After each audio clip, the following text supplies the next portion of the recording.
Hello, everyone, and welcome to our review of Episode 2 of HBO's Hard Knocks, featuring our beloved Detroit Lions.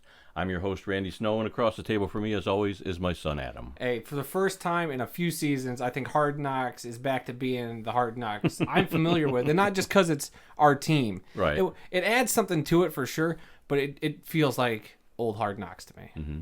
Yeah, I feel sorry for any team that has to follow the Lions next year, because whether the Lions have a good season or not, this Hard Knocks has been really good. It has been, and that's hard to say because obviously being Lions fans, we're going to come off very biased. Of course. Good. And I think there's a lot, but what I think is interesting, there's a lot of Lions fans and maybe some other casual fans that were brought in because it's this Lions team with this coach that's known for having this vibrato, for having this way about him that's not really like a lot of coaches, like out here talking about douche putting espresso in my coffee or biting off kneecaps. Like that's what people see, and now they're like, okay, I kind of want to see a little more of this guy. Right. And Dan Campbell doesn't disappoint whenever he's on the screen. He was made for Hard Knocks. I will say that. And I think the biggest criticism a lot of people have of Episode 2, saying it didn't live up to Episode 1, is there's not enough Dan Campbell in this. And I agree and I disagree, but we'll get into that. And why don't you start us off today?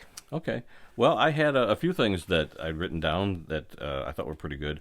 They centered a lot on third-string quarterback David Blau. I wouldn't say a lot. I mean, he eventually got some screen You never saw time. anything of Jared Goff, the first-string quarterback. Well, they didn't interview him or whatever, but yeah, you saw him running a 2-minute drill, and they didn't even show the backup quarterback.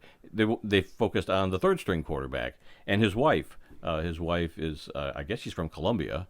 But she's training for the Olympics, and it showed him, he was timing her on a local high school track or something, and so that was pretty interesting. And then they had her at the game, in the stands, and so that was an interesting story. I mean, I think I'd heard some of that. I think last year I remember them talking about how they had to get up early in the morning to watch some time trials or something to qualify for the Olympics last year, and so they were all there watching it on the big screen in the training room, and that was interesting. That clip went around last year. I remember that being a big thing. So it was really cool. They re-showed it.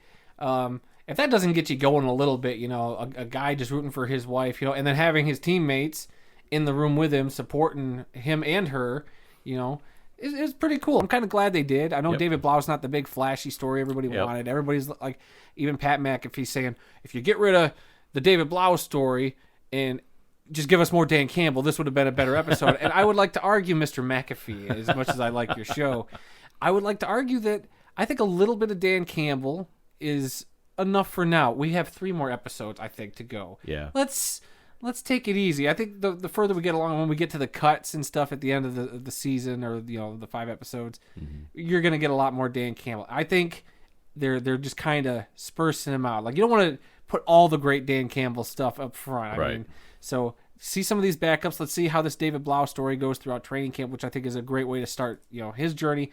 And some of the guys that they focus on that I want to talk about. How about Malcolm Rodriguez? He has a name I think everybody is going to be talking about, especially if you're a Lions fan now. Is he our new top linebacker? The way they hyped it, and that's what Hard Knocks does. I get it. Hard Knocks hypes up so many players to make them seem like they're going to be the next great thing, like it's the next Brian Urlacher, the next Chris Spielman. Chris Spielman, if you're a Lions fan. Yeah. And hey, he could 6th round draft pick. Who knows? But as of right now, I'm rooting for this kid. Rodrigo, there, is his nickname. Right.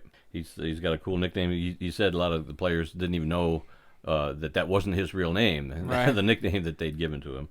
But yeah, another thing I liked was the story of Amon-Ra St. Brown and his dad, a 2-time Mr. Universe. Yeah, and they showed him in his heyday. Wow, what a physique this guy had, and he's been training his 2 boys ever since. And what a work ethic he gave to those boys. I mean, his older brother. And I always mispronounce his name, Equiminius. Yeah, that sounds about right. St. Brown, who is now with the Bears, he was with the Packers last year. Right. And then Amon-Ra, who's now with the Lions. This will be his 2nd year. He's put a work ethic into them. And one of the best bits, I think, of the entire episode, actually, I think both of the best bits in this show involve the Amon-Ra family, or the St. Brown family. And that's just hearing the dad just talk.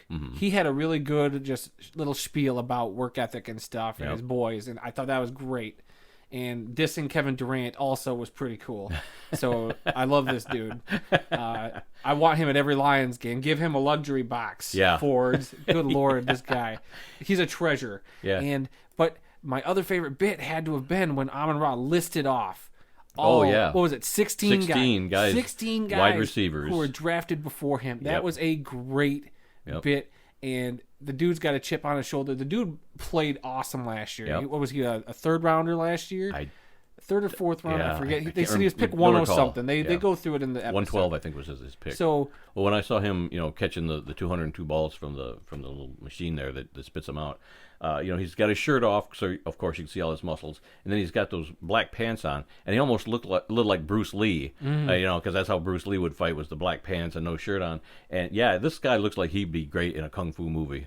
Put him in a John Wick movie. That's what I say. That's the next best thing. You put him in a John Wick movie, I guarantee you, he'd be a big star. And they showed his dad in the stands with, I'm assuming maybe his daughter-in-laws, or I think might have been his daughter, and I think it's his current wife. Really? Okay. I think that's his wife. I could be wrong. They both look awfully young. But they were wearing Amon-Ra jerseys, so right. But his dad, of course, has the trademark Lions-Bears combo. Like last year, he had the Packers-Lions combo.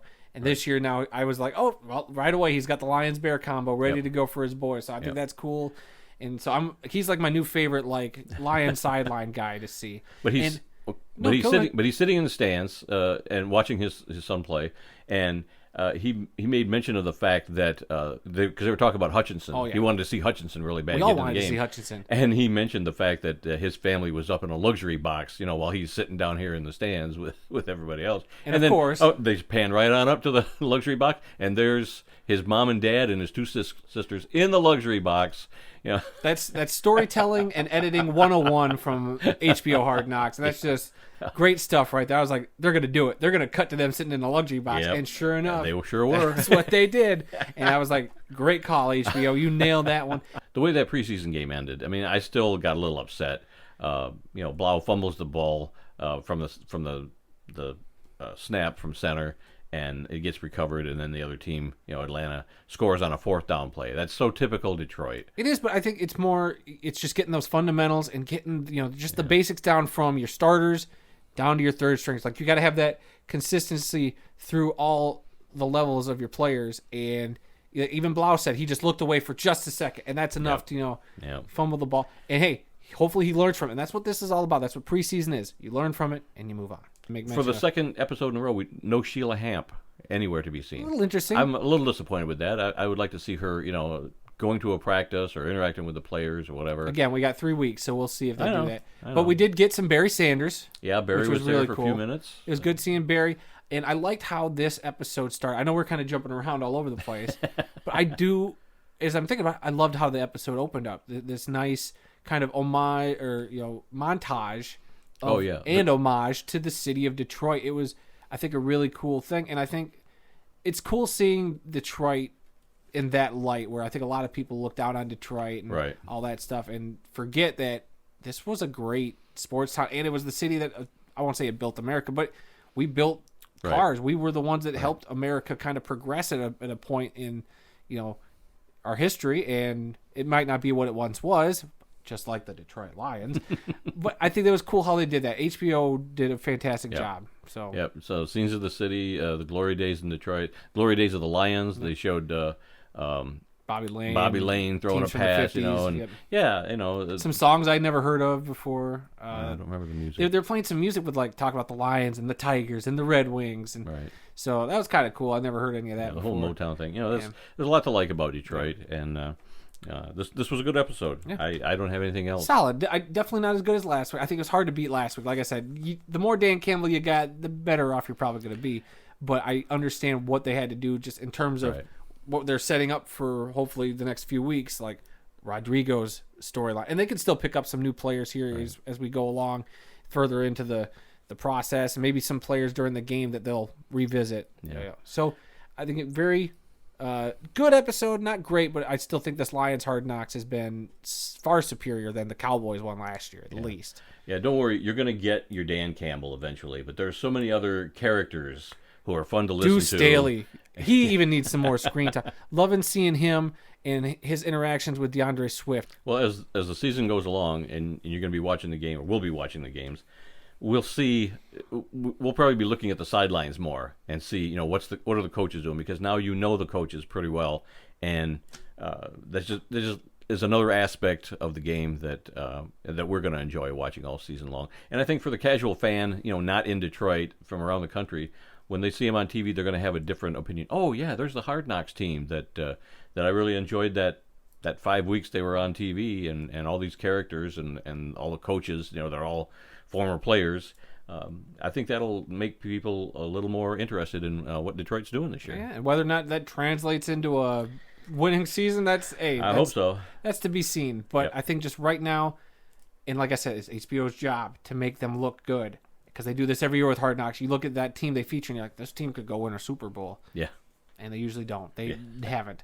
But it is nice seeing Detroit at least portrayed finally, instead of the loser Lions. It's this hardworking team that's literally trying to pick up the pieces and take the next step. Right. Which I'm fine with. Yeah. All right. That's it. I'm good. Okay. Well, as you know, on a YouTube video like this, you're supposed to hit that subscribe button, hit that bell notification, give us a like, and leave us a comment somewhere. Well, you almost nailed it that time. I mean, you did it out of order, how I would do it. But hey, you do.